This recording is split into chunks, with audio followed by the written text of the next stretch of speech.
ตอ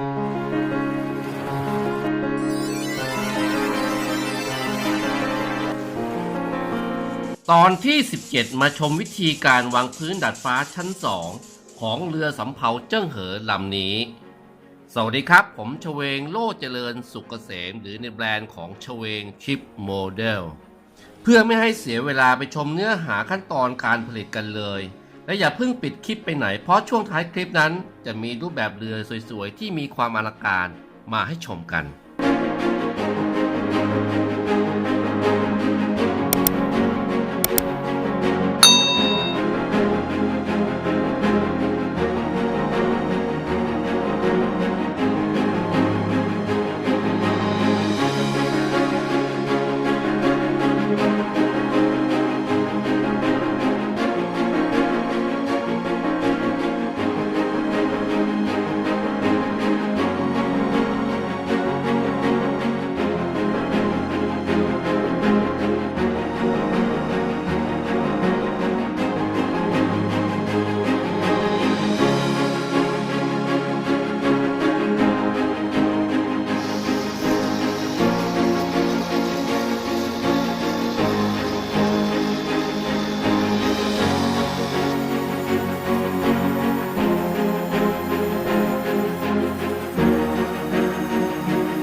คลิปถัดไปมาติดตามชมวิธีการปูพื้นดาดฟ้าในชั้นถัดๆไปมาถึงช่วงท้ายคลิปกันแล้วขอแนะนำรูปแบบเรือสวยๆที่มีความยิ่งใหญ่อลังการงานสร้างที่เป็นเรือจากทุกประเทศทั่วโลกโดยการคัดสรรนำแบบเรือที่มีชื่อเสียงมีเกียรติประวัติที่ดีที่สุดของแต่ละประเทศมามอบให้กับท่านผู้ชมที่ชื่นชอบงานเรือโบราณโดยทางชเวงชิปโมเดลมีรูปแบบเรือที่สุดอลังการกว่า100รูปแบบเรือที่ทางทีมงานของชเวงชิปโมเดลสามารถผลิตตามต้นแบบด้วยความละเอียดปราณีตถูกต้องได้สัดส่วนเสมือนเรือจริงๆทุกประการ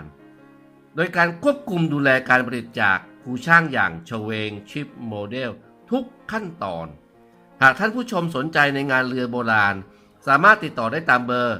089 991 2901 ได้เลยนะครับ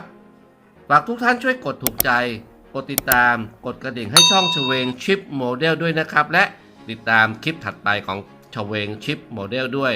ขอบคุณครับ